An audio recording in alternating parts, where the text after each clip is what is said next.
bem, meus irmãos. 9 da manhã e Roraima já parece que está meio-dia numa cidade normal, né? Tantinho quente.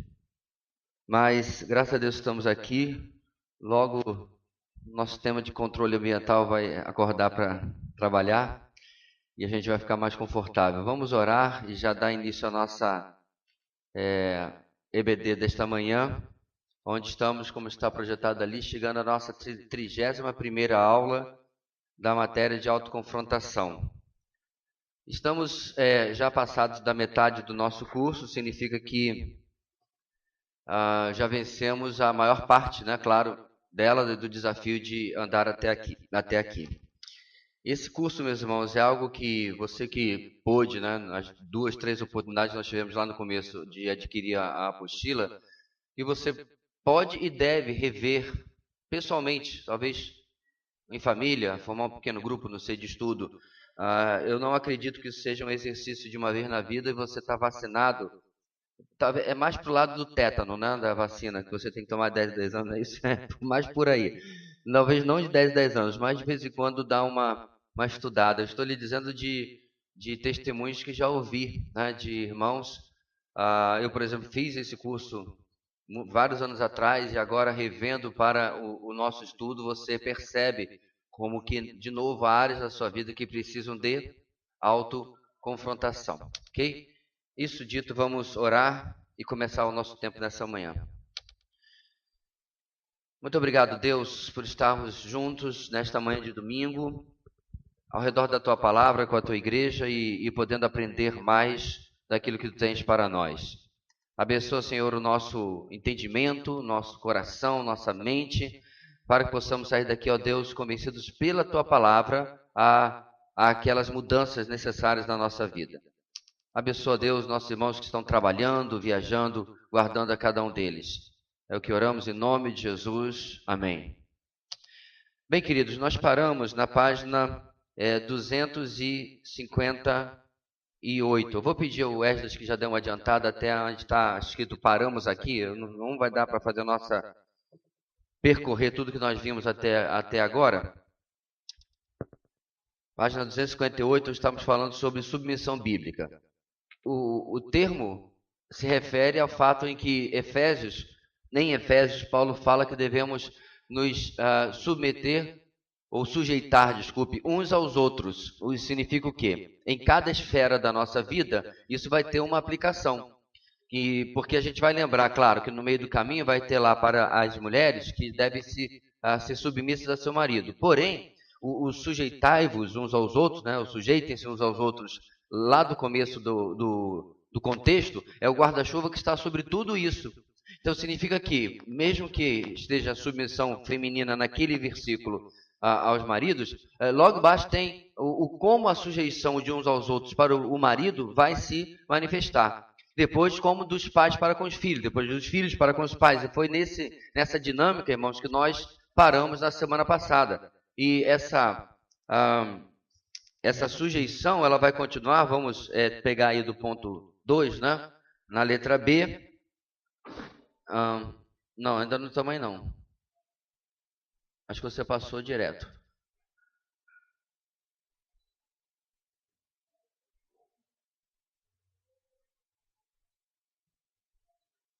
Aumentei o tempo de resposta desse quadriculado aí, ou diminui, aliás, porque estava muito lento. Muito bem, agora sim. Então, a outros crentes, ao seu cônjuge, tudo isso nós já vimos, aos seus pais, os filhos, certo? E foi por aí que nós paramos. Nós falamos sobre a sua questão no ambiente de trabalho. Pronto, aí, ó. Certo? E foi aí que nós exatamente paramos, tá? E eu espero, irmãos, que a gente compreenda que Paulo não colocou isso lá em Efésios, nós não trouxemos para a nossa EBD, porque é uma noção muito bonita, né? Olha que filosofia legal de vida. Não, isso é mandamento bíblico. Exatamente reflete, irmãos, um cristianismo que não fica no domingo. Quantas e quantas pessoas nós conhecemos que possuem uma triste dicotomia, né, entre o comportamento dominical e o comportamento diautal, enfim, o resto da semana, né? Então, na igreja é um santo, uma coisa maravilhosa, como canta, como levanta a mão, como aplaude, como sei lá o quê. Já durante a semana, a coisa não é bem assim. E, infelizmente, irmãos, eu não estou me referindo, de novo, a se aborreceu, pecou aqui, teve aquele problema lá. Estou falando sobre um comportamento constante, né? No trabalho é uma pessoa intragável, não cumprimenta ninguém, não distrata as pessoas, entendeu? É muito complicado.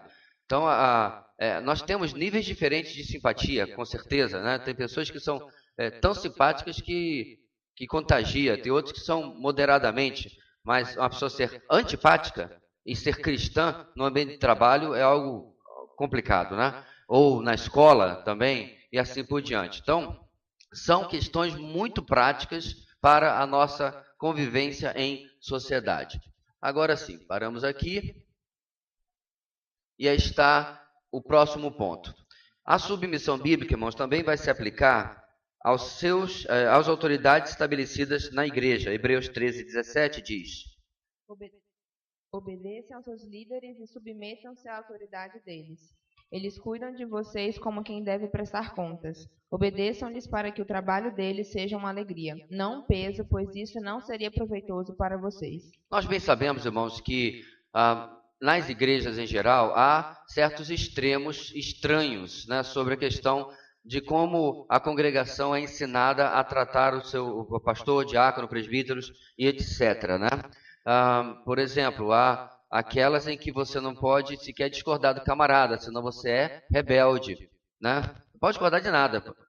Mesma coisa mais herética do mundo que o pastor esteja ensinando ou fazendo, você tem que simplesmente, com uma vaca, você não, né? Eles, né? Com uma vaca de presépio, ficar dizendo amém. Então, não é isso que o versículo está falando, em absoluto. Para começar a conversa, não existe essa história de ungido do Senhor. Eu espero que essa igreja, nessa altura do campeonato, eu não tenha que explicar para você que isso é um termo usado para os reis de Israel, ok? E nunca foi usado no Novo Testamento para diáconos, presbíteros, ou na verdade, isso para qualquer irmão. Não existe tal coisa.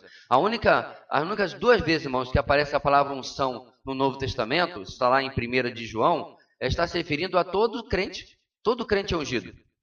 Porque nós somos a imagem do ungido, que é Cristo, né? O verdadeiro ungido. A palavra Cristo significa ungido, escolhido. Então, não sei de onde tirar essa baboseira. Pega um texto lá do Antigo Testamento, Samuel, se eu não me engano, né? Onde se referem a Saul, né? Aquele rei complicadíssimo como ungido do Senhor, e faz um pulo sem exegese, sem hermenêutica nenhuma, lá para o Novo Testamento e para os nossos dias, que não tem nada a ver. Então, nesses lugares, tem essa distorção. Por outro lado, meus irmãos, eu também já vivi o outro lado, aonde determinadas igrejas, geralmente igrejas mais tradicionais, mais históricas, o pastor é uma coisa que tem que ter na igreja, né? Tem que ter, porque sempre teve, né? É bom ter. Bora botar um camarada aqui. Inclusive, já vi igreja que, em sucessão pastoral, escolheu o primeiro que passou na porta praticamente, porque o importante é preencher a função. A gente faz a coisa, ele está aí só para...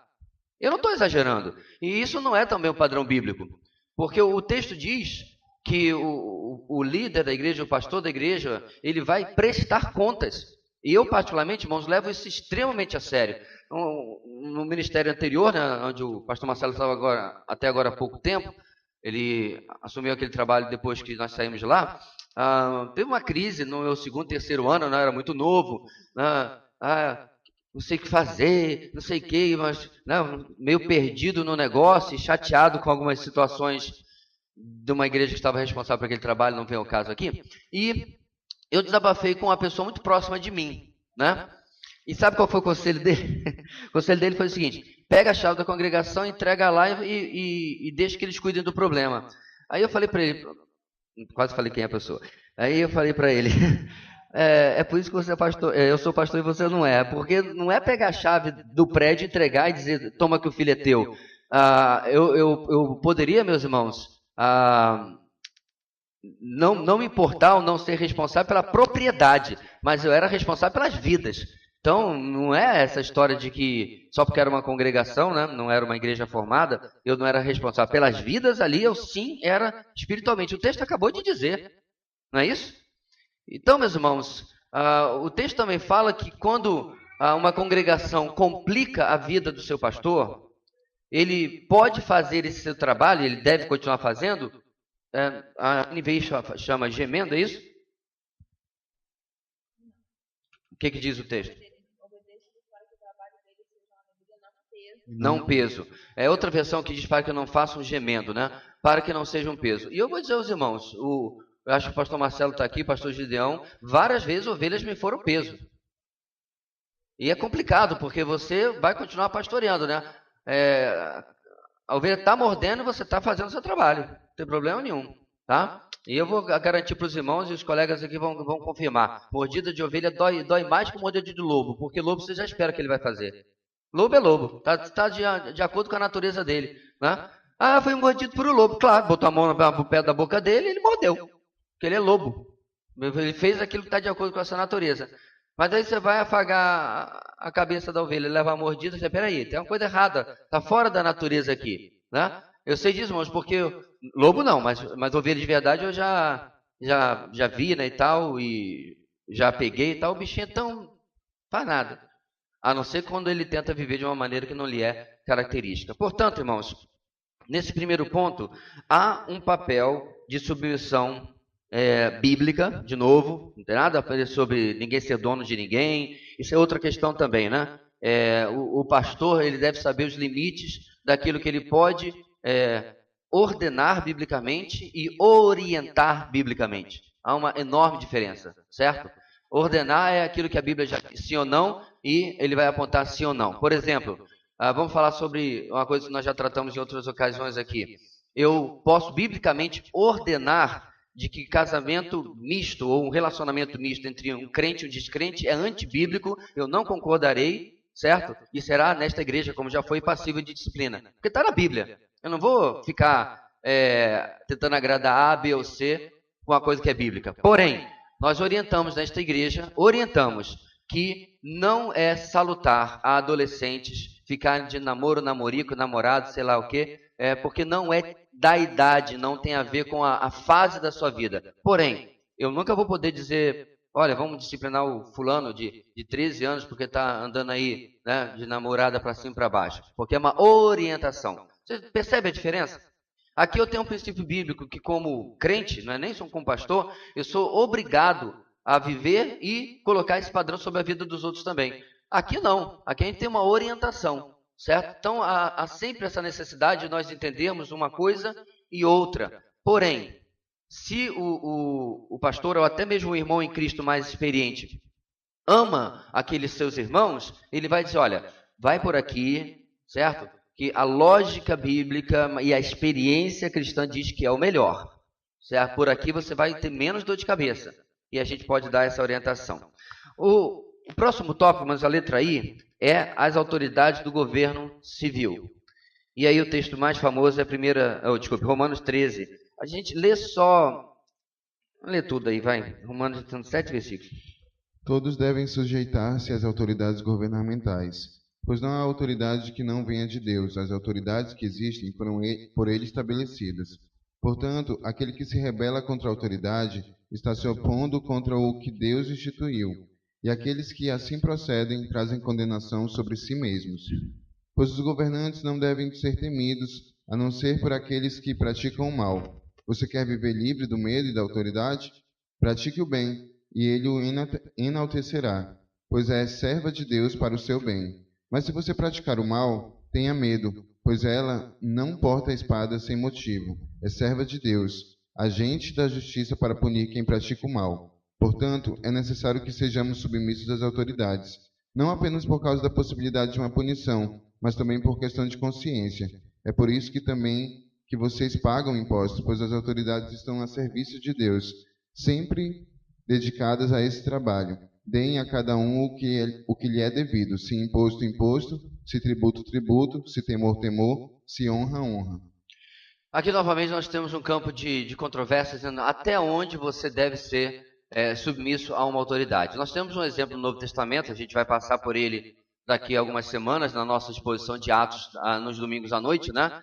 Em que o Sinédrio chega para Pedro e João e diz, parem de pregar. Em resumo, né? Parafraseando o texto, vocês encheram Jerusalém dessa doutrina parem de pregar, parem de falar neste nome. E aí Pedro e João respondem daquela frase clássica, né? Julguem os senhores o que é correto, ouvir antes a vocês ou a Deus, porque não podemos deixar de falar, etc. Vocês conhecem o texto. O que está dizendo ali?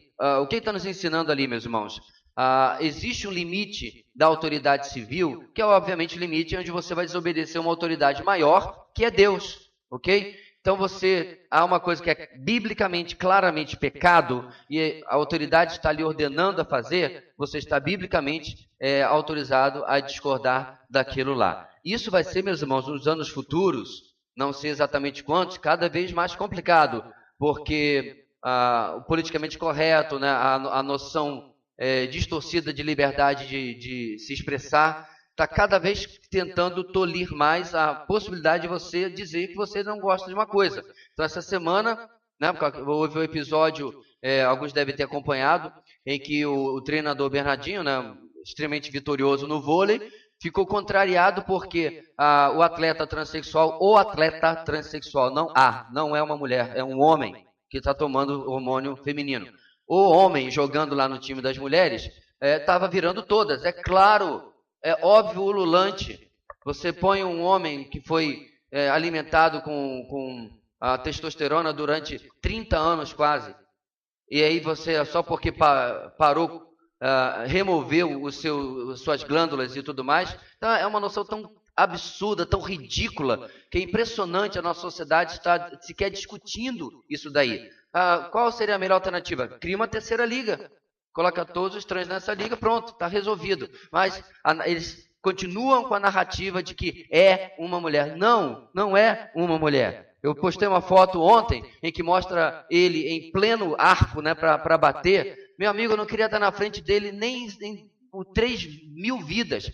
Uma vez eu fui bloquear um colega de turma, né, que tinha jogado de forma amadora. Eu peguei uma luxação no meu braço.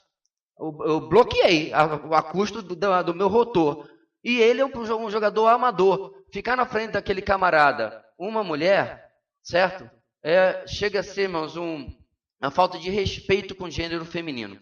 E aí essa discussão, porque o Bernardinho falou, o homem e ele soltou um termo lá, né? Vamos dizer que ele disse, homem é difícil. Ele é um homem. Ele não falou nenhuma mentira, mas ele teve para manter a paz social no Brasil e a rede social se retratar. Como a Ana Paula, que jogava vôlei, não está nem aí com isso daí, não deve mais a ninguém, nem mora mais no Brasil, né, já está aposentada, né, veio a público e desceu a lenha. Essa vai ser a guerra de narrativa que nós vamos ver no futuro. E o governo, geralmente, vai se posicionar do lado da narrativa, certo? Não se engane, mesmo no governo supostamente de direita, mais conservador, como nós estamos vivendo agora a partir de 2019, vai ser difícil mudar isso daí. Porque, gente, a mídia toda é desse lado. Certo? Aí você tem uma batalha incrível de forças que vai ser difícil vencer. E aí como é que você vai se posicionar? Você precisa concordar com o governo e tudo? Claro que não. Quem concorda, por acaso, você trabalhar 4 meses por ano para pagar imposto no Brasil? Ei, tá feliz? Bora botar para 6 meses por ano. Então, é óbvio que você tem um absurdo sendo vivido no Brasil que você não é obrigado a concordar com isso. O pastor Judy Clay resumiu essa questão da melhor maneira possível. Nós pagamos impostos da Suécia e temos serviço do Congo. Pagamos impostos de primeiríssimo mundo, mas temos serviços, né? SUS, segurança pública, educação, e nós sabemos, você mora no mesmo país do que eu, então é um absurdo a maneira como a gente vive. Um país que arrecada mais de R$1 trilhão por ano de impostos. A gente era para estar vivendo muitíssimo bem. Supostamente agora, o grande ralo da corrupção foi principalmente, ou o principal ralo, né? Não foi fechado, foi diminuído, né? Tiraram de um cano 300... Não, acho que não é 300, não é desse tamanho. De um cano 300, que é um senhor ralo, né? Voltaram em um caninho 40, mas ainda está lá, né? Infelizmente, ainda está lá. Mas supostamente diminuiu e vai melhorar. Vamos ver. Porque não é só corrupção, é vontade política, vontade de servir e uma série de coisas. Então, nós temos direito de não gostar de um governo, de um direcionamento, né? e ser contra porque nós vivemos em uma democracia. A questão é tentar subverter esse governo simplesmente porque não gostamos dele. Se o governo, você pode perguntar, pastor, o senhor apoiaria subverter um governo ditatorial, cruel, etc.? Olha, um dos meus heróis é Dietrich Bonhoeffer, que lutou contra o nazismo. Então, é óbvio que eu estaria do lado dele, né, ajudando no que pudesse. Ele não pegou em armas, mas trabalhava com a inteligência, passava informação para cá e para lá, mas não tem condição de você cruzar o braço diante do mal, senão ele toma de conta. A questão é que muitas vezes nós achamos que a minha noção de mal ou de bem, certo, é que deve avaliar a legitimidade deste ou daquele governo, deste ou daquela forma de administrar, e aí é que fica complicado. Precisamos partir de princípios bíblicos, ok? Bem, só faltaram esses 2 pontos aí para submissão bíblica, vimos todas essas manifestações, né? E agora nós vamos voltar mais para a questão que tem sido tratada durante toda a lição 14 e 15, principalmente, e o tema é: você pode aprender a demonstrar amor ao seu cônjuge. Aí em cima, meus irmãos, na página 259, no quadrinho você lê: muitos casamentos estão se desintegrando ou já foram destruídos porque maridos e esposas têm fracassado em amar de acordo com os princípios de Deus. Ainda que você nunca tenha conhecido ou praticado o amor bíblico, Deus lhe aponta o perfeito quadro do amor, que pode ser praticado por qualquer crente. Se você falhou na prática do amor bíblico, você pode restaurar a comunhão com o Senhor, lembrando-se de onde caiu, arrependendo-se do seu erro e voltando às obras que praticava no princípio como evidência de um coração amoroso. Essa última frase aqui, irmão, se você já leu a lição, você vai ver que ela repete-se 2 ou 3 vezes, para nos lembrar que o caminho para qualquer erro, qualquer pecado da nossa vida é sempre o mesmo. Vamos lá. Restaurar a comunhão com o Senhor, lembrando-se de onde você caiu, arrependendo-se do seu erro, voltando às obras que praticava no princípio. É basicamente o que o Senhor fala à igreja de Éfeso. Lembra-te de onde você caiu. Arrependa-se e volta a praticar. Então, isso vale para qualquer área da nossa vida, certo? Então, nós vamos repetir essa frase, como disse, 2 ou 3 vezes durante o estudo por causa disso. Lê pelo menos uma das passagens aí desse quadro. 1 João 4, de 8 a 11. Quem não ama não conhece a Deus, porque Deus é amor. Foi assim que Deus manifestou o seu amor entre nós. Enviou seu Filho unigênito ao mundo, para que pudéssemos viver por meio dele. Nisto consiste o amor, não em que nós tenhamos amado a Deus, mas em que ele nos amou e enviou seu Filho como propiciação pelos nossos pecados. Amados, visto que Deus assim nos amou, nós também devemos amar uns aos outros. A partir de agora, meus irmãos, vamos repetir aquela necessidade de vermos uma coisa óbvia, certo? Óbvia, ululante, mas ainda assim questionar: será que eu estou vivendo isso aqui? É como se nós fôssemos projetar agora: não esqueça de respirar. Mas acredite, metaforicamente tem gente sufocando. Então a gente vai projetar coisas que são óbvias para a vida cristã, para a vida conjugal. Mas mesmo óbvias como sejam, elas nem sempre estão presentes ou sendo praticadas na nossa vida. Primeiro ponto: o seu casamento deve ser uma aliança estabelecida com seu cônjuge perante o Senhor, tendo em vista uma vida inteira de companheirismo e ajuda mútua. Ok? Quais são os textos aí destacados? Tem Provérbios 2,17? Pois não. Que abandona... Eu acho que é quem abandona? É quem abandona? Que abandona aquele que desde a juventude foi seu companheiro e ignora a aliança que fez diante de Deus. Então, desde o Antigo Testamento, meus irmãos, e nós sabemos muito bem Malaquias, tem Malaquias 2,14 aí, pode ler. E vocês ainda perguntam: por quê? É porque o Senhor é testemunha entre você e a mulher da sua mocidade, pois você não cumpriu a promessa de fidelidade, embora ela fosse a sua companheira, a mulher do seu acordo matrimonial. Você está ouvindo o que o texto diz? Quando alguém abandona o seu casamento e não reconhece a sua maior participação, sempre há erros dos 2 lados. Estou dizendo que há aqui nenhuma vítima apenas, mas o texto está dizendo que Deus fica do lado daquele ou daquela que é abandonado. É o que o texto está dizendo. Então o pessoal estava se divorciando simplesmente porque queriam, certo? Não estou aguentando mais, isso, aquilo, tal, e o texto diz que o Senhor está se colocando do lado da pessoa abandonada. Como diz o pessoal lá, é forte isso. Complicado, irmãos, a gente perceber-se, né, do lado oposto do que Deus deseja para a nossa vida. Para explicar isso melhor, a nossa letra A diz: o amor ao seu cônjuge não deve ter base nas suas emoções, não deve ter base nas circunstâncias da vida e nem nas reações dele, do cônjuge, para com você. Por que isso, irmãos? Quantas vezes nós começamos a explicar nossas dificuldades no casamento pelo comportamento do outro?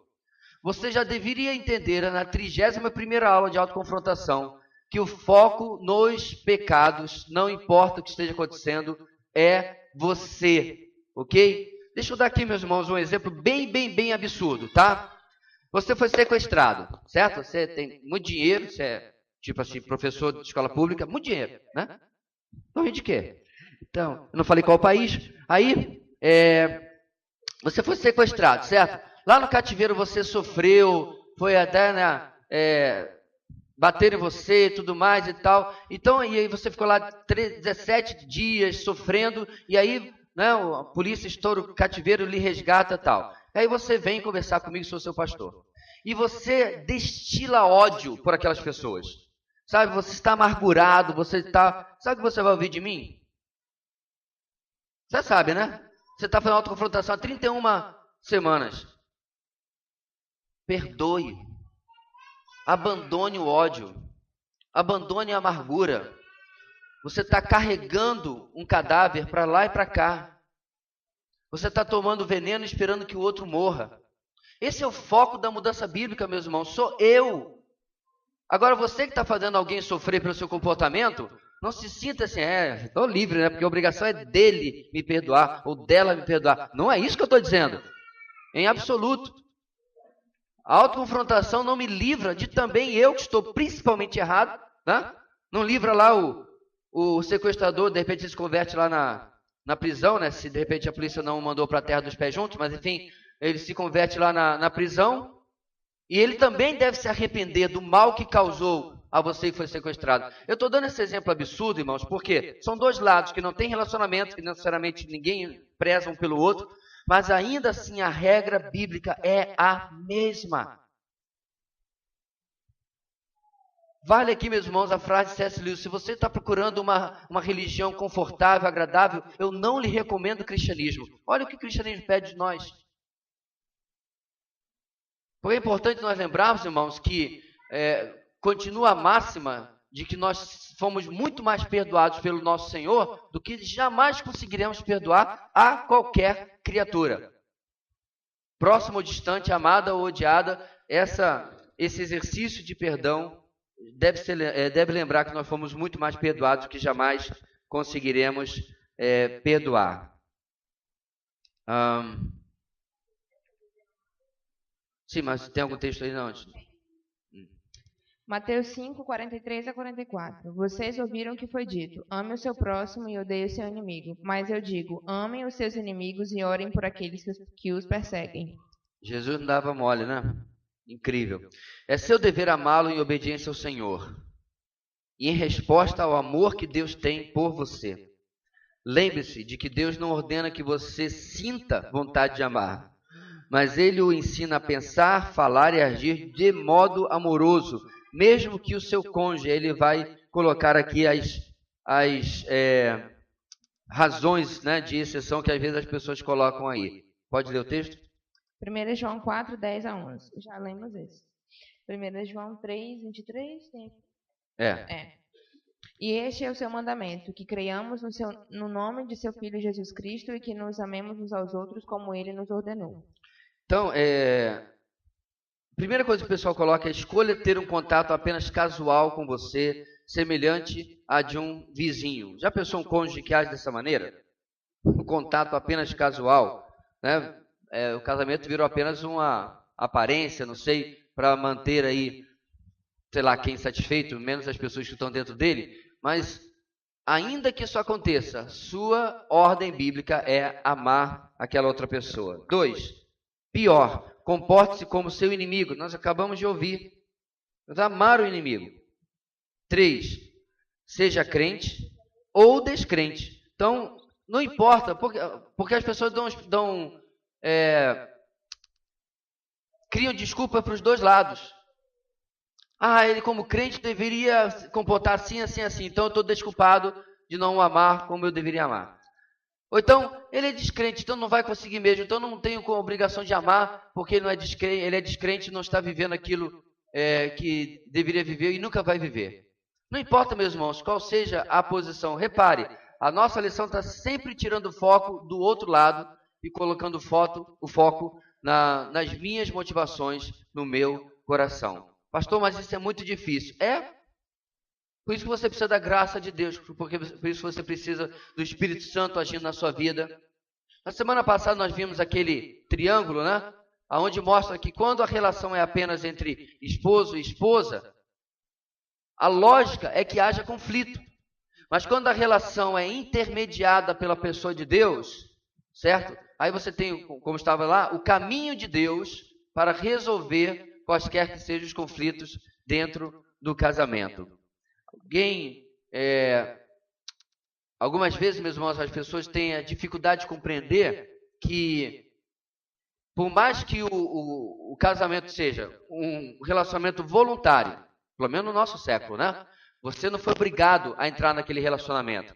Porque, por exemplo, você não teve escolha sobre pai, mãe, filho, né? Você teve aqueles filhos, você nasceu daqueles pais, você teve aqueles irmãos. São relacionamentos que vieram prontos para a sua vida. Casamento não, você escolheu. Você progrediu um relacionamento, passou por um compromisso, fixou aquele compromisso, ótimo. As pessoas às vezes não compreendem que é um laço muito maior do que aqueles que você sequer escolheu.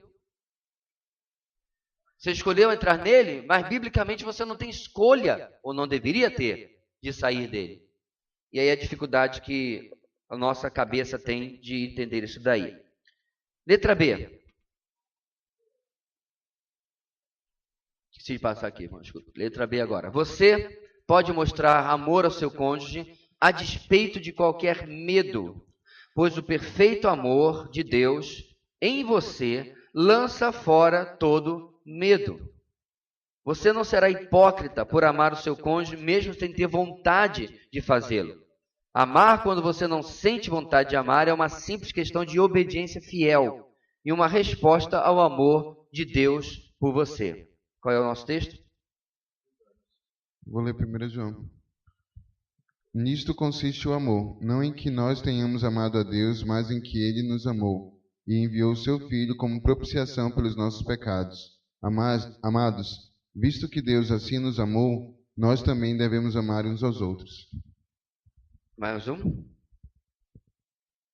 Ninguém jamais viu a Deus. Se amarmos uns aos outros, Deus permanece em nós, e o seu amor está aperfeiçoado em nós. No amor não há medo, ao contrário, o perfeito amor expulsa o medo, porque o medo supõe castigo. Aquele que tem medo não está aperfeiçoado no amor. No final do nosso ponto B tem uma nota colocando sobre a questão de que alguém pode dizer assim, mas agir em amor, não amando, será que não é hipocrisia? Olha lá, fazer algo que você não tem vontade de fazer, não é não amando, é não tendo vontade de amar, né? Vontade de fazer não é hipocrisia. Você não precisa sentir vontade de preparar uma refeição ou de sair para o trabalho, mas você o faz de qualquer forma, porque sabe que lhe cumpre fazê-lo. E aí ele especifica, você é hipócrita apenas quando faz aquilo de que não sente vontade e diz que está gostando de fazer. Obviamente tem outras definições de hipocrisia, irmãos, é quando nós dizemos que vamos fazer uma coisa e fazemos outra, né? Ou dizemos que estamos fazendo uma coisa e, na verdade, estamos vivendo outra. Mas nesse particular aqui, é importante fazer a separação da obediência à vontade de obedecer. Então, isso vale para qualquer área da vida, irmãos? Eu realmente creio que sim. Porque se você esperar ter vontade de obedecer, na maior parte das coisas que você ouve da palavra, você simplesmente vai ficar esperando sentado. E nada vai acontecer. É em partir para a obediência que o nosso coração começa a ser modificado. Você já parou para pensar, por exemplo, que é muito difícil você ter sentimentos de ódio por alguém que você está orando por aquela pessoa? Eu não sei, meus irmãos, explicar. A oração, ela vai dissolvendo a sua amargura, o rancor, o ódio por aquela pessoa de uma maneira esquisita, sobrenatural. Mas por quê? A resposta está na nossa lição. Você está fazendo um ato de amor, orar e interceder por alguém é um ato de amor, e Deus está usando aquilo para mudar o seu coração no processo. E não é só orar, é claro, mas qualquer coisa que você vai fazendo, aquilo vai transformando a sua vida, vai modificando a sua vida. E assim, meus irmãos, se nós separarmos o sentimento da ação de obediência, muita coisa pode mudar na nossa vida. Não apenas no casamento, mas em qualquer área da nossa vida. Vamos lá para o ambiente de trabalho. Tem alguém que lhe atormenta a vida, lhe persegue. Leva um doce para ele amanhã. Passa na padaria.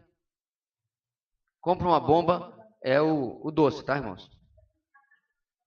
Antes que alguém já tenha ideias aí. Compra uma bomba de chocolate para ele. Dá para ele. Comece a praticar atos aleatórios de bondade. Pastor, e se ele não mudar? O importante é que você está mudando. Você não entendeu 31 aulas. O objetivo nunca é o outro, irmão. Se você faz um ato de bondade para mudar o outro, você é tão egoísta que não há bondade alguma nisso. Você não tem que subornar a bondade de ninguém. Você tem que dobrar a sua vontade.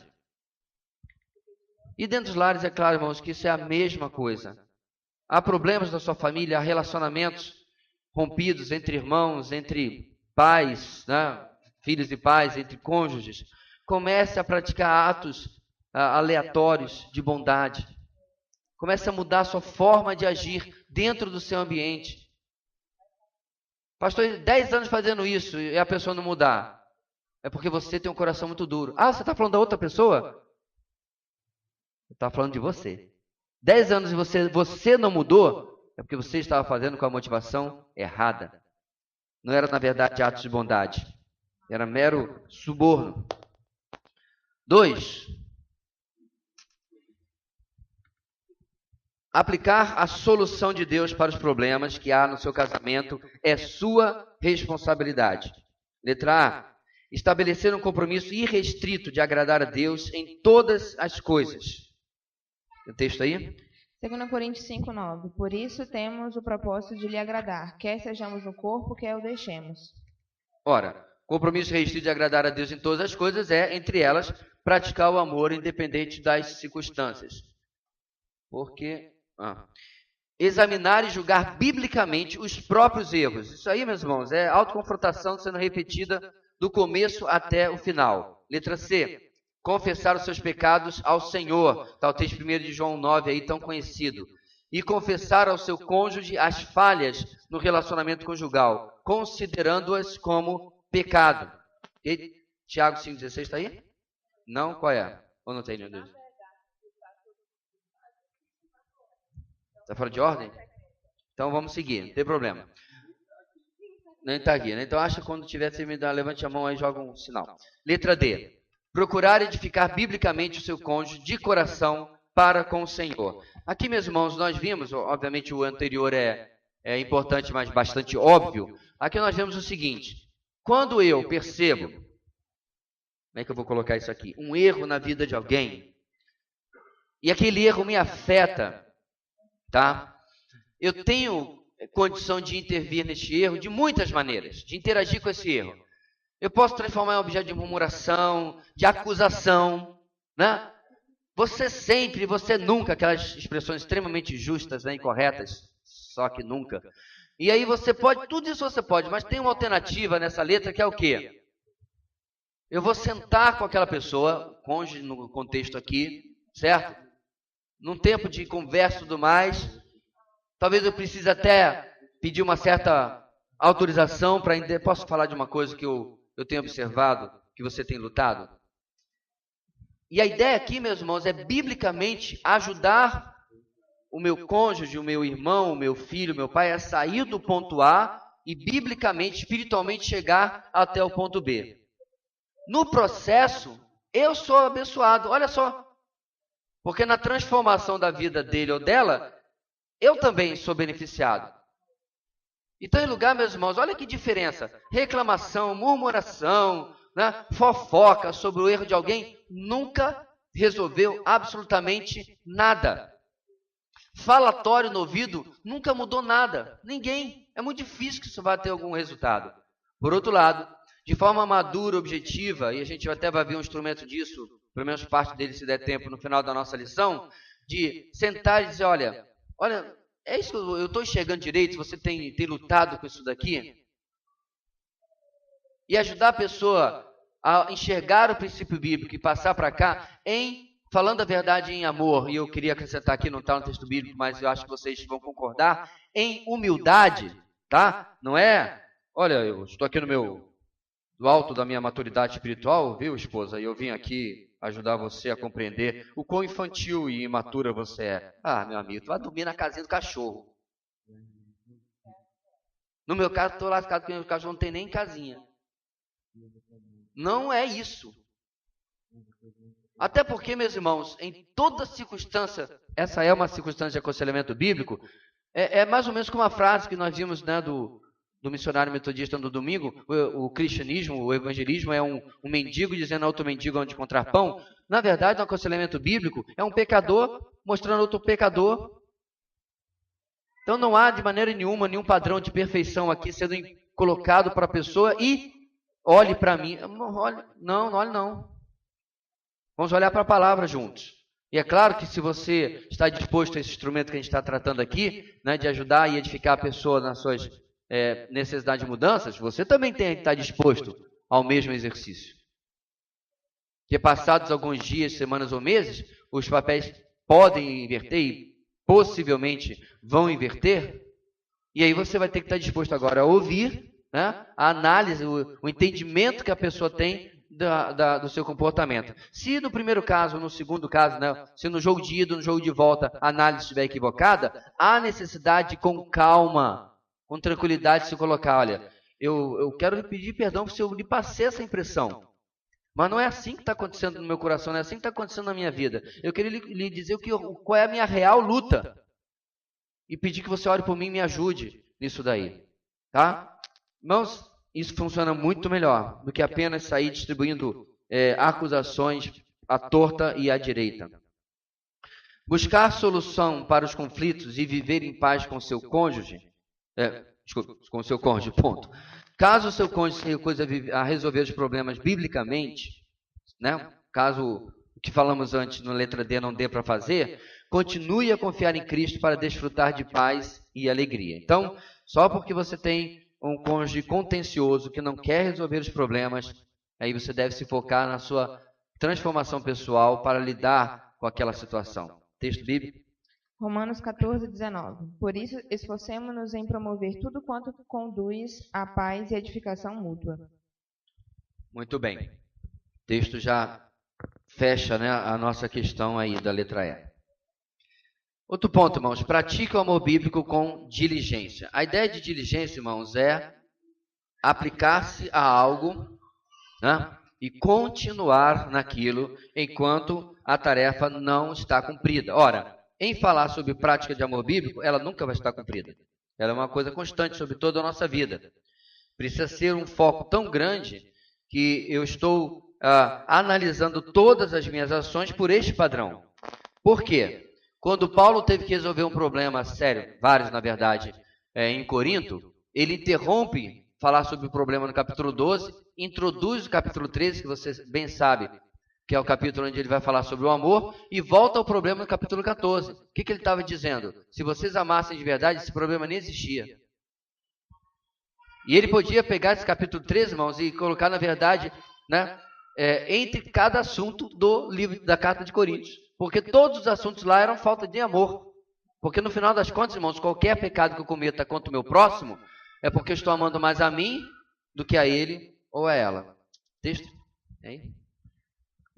João 13, 12 a 17. Quando terminou de lavar-lhes os pés, Jesus tornou a vestir sua capa e voltou ao seu lugar. Então lhes perguntou: Vocês entendem o que eu fiz a vocês? Vocês me chamam mestre e senhor.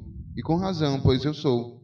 Pois bem, se eu, sendo senhor e mestre de vocês, lavei os seus pés, vocês também devem lavar os pés uns dos outros. Eu dei o exemplo para que vocês façam como lhes fiz. Digo verdadeiramente que nenhum escravo é maior do que o seu senhor, como também nenhum mensageiro é maior do que aquele que o enviou. Agora que vocês sabem estas coisas, felizes serão se as praticarem. Esse é um dos textos mais humilhantes que existe no Novo Testamento, irmãos. Eu me refiro a humilhante para o nosso ego, né? Porque você tem ali o Criador do universo lavando os pés de meras criaturas. É surreal. É algo assim, realmente, não dá nem para você, não tem nem o que falar. É ler o texto, né? Vestir a sua sandalinha da humildade, ou tirar a sua sandália, talvez seja até melhor. Reconhecer que nós não somos dispostos a lavar nem a mão, quanto mais os pés da maioria das pessoas com as quais nós convivemos. É engraçado, irmãos, que teve igrejas que literalmente já promoveram lava-pés. Eu acredito que você pode fazer o ato literal de lavar o pé de alguém do alto de uma arrogância, de uma vaidade para mostrar que está fazendo. Porque você não está entendendo que naquele contexto, esse era o papel do pior escravo, o menos graduado da casa. Esse era o escravo que não tinha opinião para nada, o seu senhor não o consultava. O que você acha disso, o que acha daquilo? Ele não era nada na hierarquia. Ele era o escravo que lavava o pé dos visitantes. Esse era do tipo do teu direito a não ter direito algum. Se eu, que sou senhor e mestre, estou lavando o pé de vocês, Jesus não precisava nem completar a frase. Eles entenderam direitinho. Então, hoje em dia, irmãos, praticar lava-pés é um exercício fútil de pseudo-espiritualidade. Eu digo literalmente fazer isso. Agora,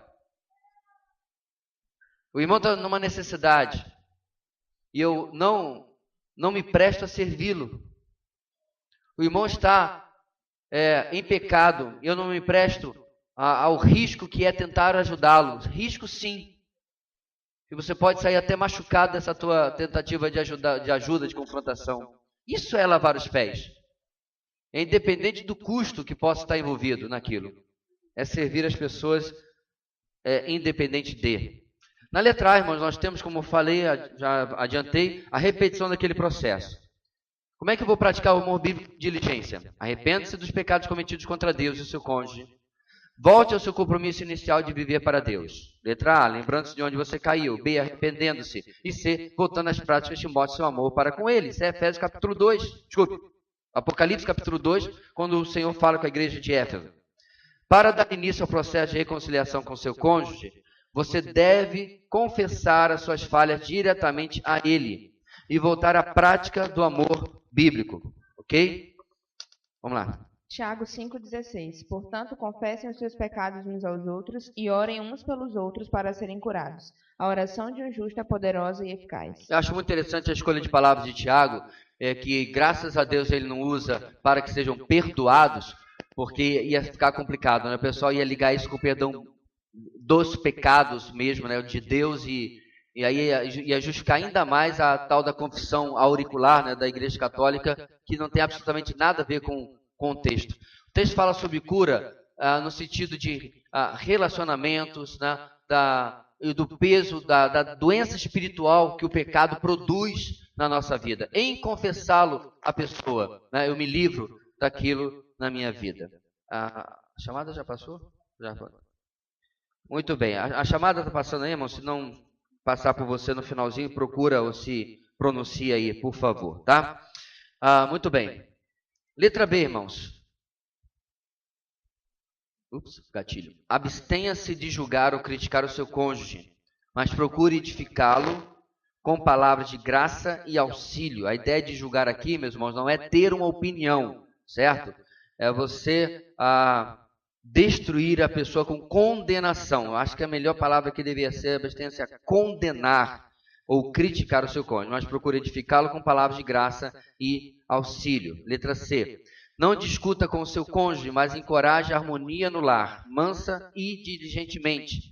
cedendo a preferência, ou seja, cedendo o direito sempre de estar certo. Então, muitas vezes a gente prolonga um conflito pelas coisas mais, né, sem valor que existem. Pior ainda quando nós criamos um conflito por causa daquilo certo que a outra pessoa está fazendo. Então, eu fiz algo errado, eu estou realmente errado, e a pessoa vem com todas aquelas... todo aquele jeito que a gente já falou aqui, nem humildade, realmente querendo, e eu me volto contra a pessoa que está tentando me tirar do meu afogamento.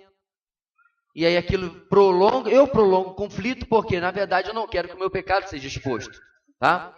E aí, obviamente, é bem complicado. Texto bíblico. 1 de Pedro 3, 8 e 9. Quanto ao mais, tenham todos o mesmo modo de pensar, sejam compassivos, amem-se fraternalmente, sejam misericordiosos e humildes. Não retribuam mal com mal, nem insulto com insulto. Ao contrário, bendigam, pois para isso vocês foram chamados, para receberem bênção por herança. É interessante, meus irmãos, no nosso casamento, já ficou para mim uma lição, porque eu sabia que eu ia pregar em alguns casamentos. O pastor Rubens Luz, missionário em Portugal já há vários anos, ele não pegou um texto romântico. Tá? Não tem textos românticos na Bíblia, mas eu estou só dizendo que ele não pegou aqueles textos sempre, né? Que geralmente o pessoal prega em casamento completamente fora do contexto. Pega lá o texto de Ruth, dizendo, meu Deus, será o seu Deus. É uma nora falando para a sogra. O que há de romântico nisso? Aí tira do contexto, né? Não tem nada a ver. Ele pregou em Efésios, no texto que fala sobre despojar-se e revestir-se de Cristo. O que eu estou querendo dizer com isso, meus irmãos? O pastor Rubens nos deu uma preciosa lição de que, sabe qual é o segredo dos problemas nos nossos relacionamentos, e o casamento entra aí na história? Eu não estou vivendo a minha vida cristã. Ou eu até vivo em diversas situações e áreas, etc. Mas, quando chega ali onde a porca torce o rabo, né? Onde a coisa realmente é um dos relacionamentos mais difíceis que existe, que é viver uma vida inteira ao lado de uma pessoa, aí eu abro uma exceção. O que eu quero dizer com isso?